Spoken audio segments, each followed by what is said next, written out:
Hello दोस्तों, जैसे कि आपको थंबनेल में पता ही चल गया होगा कि आज के दौर में जो चल रहा है, शिवसेना में जो डिस्प्यूट चल रहा है और जो कि इतने एमएलए अपनी पार्टी छोड़ के चले गए, उसके बावजूद भी संजय राउत का जो उसका तजुर्बा है, जो उनका रोल है शिवसेना की ओर, उतना स्ट्रांगली बनता जा रहा है। माने कि ये इतना शिवसेना के लिए क्यों इतने इम्पोर्टेंट है। आप देखते हैं उसके बावजूद, माने कि जो 40 एमएलए थे, 40 एमएलए का जो कहना था दोस्तों, आपको मालूम ही होगा 40 एमएलए हमेशा हमेशा उन्होंने टारगेट किया था संजय राउत के ऊपर। कि उनका कहना था कि संजय राउत की वजह से कुछ हमें एक नाराज़ी थी, उनके चलते भी हमने कुछ छोड़ा मीन्स उन्होंने बंडखोरी, तो जो मराठी में बोलते बंडखोरी जो उन्होंने की, उनका रोल यही था कि बंडखोरी और हिंदुत्व के लिए हमने यह रास्ता चुना है। फिर भी दोस्तों आप देख रहे होंगे कि पहले से, जब से बंडखोरी हुई और पहले से हमेशा शिवसेना का जो अहम रोल निभाया है वो संजय राउत जी ने ही निभाया है।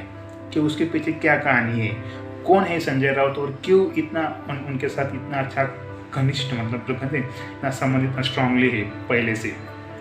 वेल दोस्तों, बात करते हैं संजय राउत की। बहरहाल संजय राउत जब पहले से, जब उनका जन्म 15 नवंबर 1961 में अलीबाग में कुछ हुआ था, बट जो पहले से मुंबई में रहते थे और उनके जो पिताजी थे वो एक शिव सैनिक थे। तो शिव सैनिक के चलते उनका जो पहले से जो अट्रैक्शन था बाला साहब ठाकरे की ओर से, तो उनको पहले से अट्रैक्शन था। तो बाद में उन्होंने दोस्तों एक उन्होंने कॉलेज किया हुआ है जर्नलिज्म में, मतलब जर्नलिस्ट थे वो, और है भी अभी भी। तो जर्नलिस्ट चलते के वक्त उनके जो जॉब की ज़रूरत थी, तब बाला साहब ठाकरे जी ने उनको सिफारिश करके उनको जॉब दिलाया था। बाद में दोस्तों 29 की उम्र में बाला साहब ठाकरे ने उनको अपने शिवसेना का जो न्यूज़पेपर है वो सामना, वहाँ पे उनको एक एग्जीक्यूटिव एडिटर के तौर पे उनको वहाँ पे रख लिया। और तब से लेके आज तक वो एडिटर है वहाँ के चीफ अभी से। तो दोस्तों वहाँ के, मतलब उनका जो रोल है दोस्तों, 3 पीढ़ियाँ, मतलब जो शिवसेना की जो 3 जनरेशन है, मतलब बाला साहब ठाकरे, उद्धव जी ठाकरे और आदित्य ठाकरे, तीनों की ओर से मतलब उनके जो कोऑर्डिनेशन है, मतलब जो समन्वय, जो बॉन्डिंग है, रिलेशंस बहुत स्ट्रांग है। तो उन्होंने बाला साहब के चलते उन्होंने एक मूवी भी निकाली थी बाल ठाकरे, तो उन मूवी का एडिटर भी मतलब वही थे, तब उन्होंने लिखा था। और जो मूवी थी उसके पार्ट्स, तो दोस्तों तब से, और बाद में जब बाला साहब ठाकरे गुजरे 2012 में, उसके बाद भी शिवसेना के दौरान, मतलब जो इंटरनल जो डिस्प्यूट था दोस्तों शिवसेना में कि आगे का जनरेशन, मतलब आगे का कौन निभाएगा या फिर कौन इसका काम करेगा, तो उस वक्त भी उनका रोल बहुत अच्छी तरीके से मालूम पड़ता है। वेल दोस्तों बात करते हैं उनकी अनुभव के बारे में।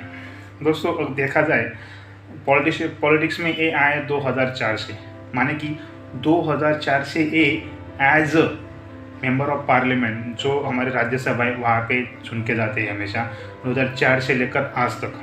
माने कि कुल मिला के अभी 17-18 साल का उनका इतना अनुभव है राष्ट्रपति का। और उस पे मतलब दिल्ली में भी वो एज अ स्पोक पर्सन है शिवसेना की, और जो राज्यसभा में जो पार्टी रहती है दोस्तों शिवसेना की पार्टी, उनका गठ नेता के तौर पे भी वो वहाँ पे एक अपना रोल निभाते हैं। जैसे मतलब बात करते दोस्तों उनकी जो महाविकास आघाड़ी जब हुई 2019 में, जब इलेक्शन हुए उसके बाद महाविकास आघाड़ी हुई, तो महाविकास आघाड़ी में भी उनका एक अहम रोल उन्होंने निभाया था। क्योंकि उधर मतलब राष्ट्रवादी की ओर से शरद पवार जी ने निभाया था, और शिवसेना की ओर से संजय राउत ने जो निभाया था, उन्हीं के चलते महाविकास आघाड़ी बन पाई। क्योंकि जो उतने मतलब आप देख रहे होंगे कि शिवसेना के बाला साहब ठाकरे पहले से ही कांग्रेस और राष्ट्रवादी की अगेंस्ट है पहले से, पर इतना कुछ होने के बावजूद 2009 में जो उन्होंने मतलब पूरा पार्टी का और सब एमएलए को कन्विंस करके उन्होंने ये महाविकास आघाड़ी गठित की और बनाई, उस वक्त उनका अहम रोल निभाया जाता है। और दोस्तों बात करते हैं इनकी एक निष्ठा के बारे में, शिवसेना के प्रति जो उनकी लॉयल्टी है। अब आपको उन्हीं के चलते पता चल गया होगा कि आज मतलब अब तक जो भी शिवसेना में जो हुआ, हमेशा से संजय राउत जी ने बयान दिया है। हालांकि उद्धव जी ने भी बयान किया है, बट आप देख सकते हो पहले दिन से ही संजय राउत जी ने हमेशा मीडिया के सामने उनका रोल निभाया है, मतलब क्या शिवसेना की ओर से क्या कहना है क्या नहीं कहना है, हमेशा उन्होंने ही संभाला हुआ है। और बात करते ईडी की, मतलब दोस्तों पिछले बार मतलब जब से उनको पीछे ईडी लगी, इसी पहले की, फिर भी चलते उन्होंने अपना लॉयल्टी शिवसेना के प्रति उन्होंने कभी नहीं खोई। हालांकि जो भी बताया जाता है दोस्तों कि जो 40 एमएलए है महाराष्ट्र में, ऐसे बताया जाता है कि जो 40 एमएलए है जो बंडखोर मतलब उन्होंने किया है, उसके चलते मतलब पीछे उनकी ईडी और सीबीआई है, उसके चलते उन्होंने बंडखोरी की, ऐसा कहा जाता है दोस्तों।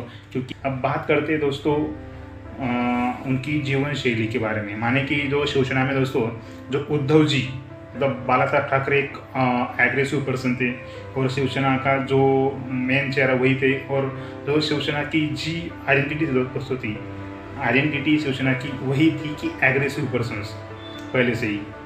और उसके बाद जो उद्धव जी आए और आदित्य ठाकरे जी आए, वो थोड़े से पीस माइंड पर्सन है, ज़्यादा एग्रेसिव नहीं है, बट एग्रेसिव का जो चेहरा है आइडेंटिटी, वो संजय राउत हमेशा वो अपना रोल निभाते हैं दोस्तों। ये है उनकी एक आइडेंटिटी, क्योंकि उनका ये कहना है कि शिवसेना में अगर एग्रेसिव नहीं रहा तो शिवसेना का एक महत्व भी नहीं ज़्यादा रह जाएगा, ठीक है। और बात करते दोस्तों उनकी नेशनल लेवल पे उनकी रोल्स रहा, जैसे कि दोस्तों नेशनल लेवल पे मतलब राष्ट्रीय पातळी पर उन्होंने हमेशा शिवसेना का एक चेहरा माना जाता है, क्योंकि जो हमेशा से जो स्पोक पर्सन, मतलब मैं पहले बोला भी आपको, स्पोक पर्सन भी है और एक मेंबर ऑफ पार्लियामेंट भी खासदार। तो उसके चलते दोस्तों कि जो यूपी में अभी इलेक्शन हुआ अभी, तो यूपी में इलेक्शन में जो शिवसेना के जो कैंडिडेट उन्होंने खड़े किए थे, उसका भी मतलब वहाँ के मैनेजमेंट, यूपी में जो मैनेजमेंट सब किया था, तो उन्होंने उनका सब मैनेजमेंट किया हुआ था।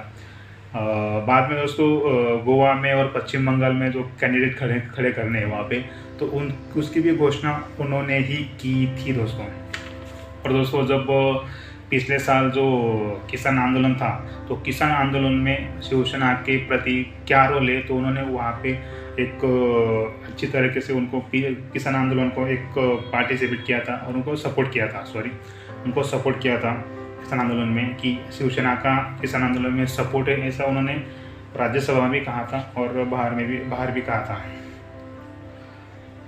वेल दोस्तों एक ही मोटा मोटी उनकी रोज, तो इसी चलते दोस्तों जो मतलब उनका रोल है, उनका काम करने की पद्धति, उसी रोल से इसी तरह के उनके काम से शिवसेना के उद्धव जी और आदित्य जी उनको कभी कुछ नहीं बोलते हैं, यानी कि उनको अपना चेहरा बनाया हुआ है अभी फिलहाल स्पोक पर्सन के तौर पे दोस्तों। तो इसी तौर पे उनका शिवसेना में अहम रोल है, ठीक है दोस्तों। शायद मैंने मोटा मोटी क्या है दोस्तों, क्योंकि डीपली जाने में कोशिश में ज़्यादा नहीं करता हूँ, तो मोटा मोटी जो है आपको एक सिंपली भाषा में समझ में आए वही मैं कहने की कोशिश करता हूँ। मैं दोस्तों ऐसी इंटरेस्टिंग वीडियो के साथ हमारे साथ जुड़े रहना, और हमारा चैनल सब्सक्राइब नहीं किया हो तो प्लीज़ सब्सक्राइब कर देना और लाइक कर देना, शेयर कर देना। तब तक मिलते हैं। जय हिंद एंड जय महाराष्ट्र।